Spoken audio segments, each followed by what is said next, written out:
C'était logique que les médecins généralistes puissent s'associer à ce mouvement, bien au-delà des généralistes bien sûr, puisqu'on voit la dégradation de l'offre de soins dans l'hôpital public, dans l'hôpital même en général, puisque que ce soit public ou privé, c'est difficile d'avoir des rendez-vous.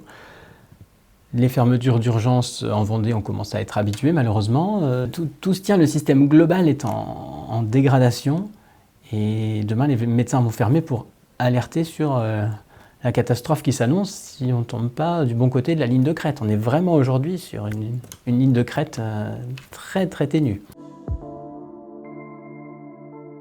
On est à au moins 40% de fermeture complète des cabinets, un mouvement qui va être suivi. Certains vont faire sous différentes formes, vont quand même accueillir leurs patients qui avaient prévu le rendez-vous du jour pour ne pas les reporter à plus tard, mais du coup ne répondront pas au téléphone. Et en plus de ces 40%, d'autres vont quand même arborer soit le médecin en grève ou s'organiser dans le cabinet. Certains ne seront pas là, mais d'autres vont quand même assumer s'il y a une urgence qui arrive.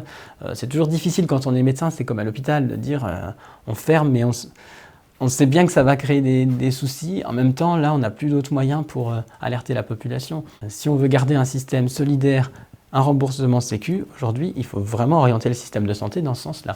Sinon, c'est, comme vous avez vu pour les dentistes, une baisse du remboursement par la sécu, une augmentation de la prise en charge par les assurances complémentaires, les mutuelles, les groupes privés.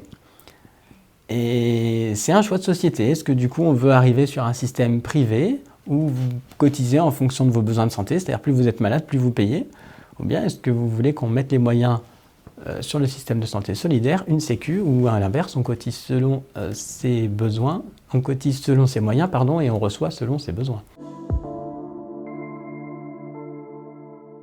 Déjà consolider les soignants qui sont là, rassurer sur ceux qui sont là, rouvrir des négociations conventionnelles, c'est le plus urgent. Remontrer le pacte que veut l'État avec ses soignants. Donc pour nous les médecins de ville, c'est une négociation conventionnelle avec des moyens, pas un simulacre de moyens où la moitié va pour financer le numérique en santé. Ce qu'on veut, c'est des moyens pour pouvoir voir les gens, accueillir et qu'on ait vraiment un médecin traitant par patient.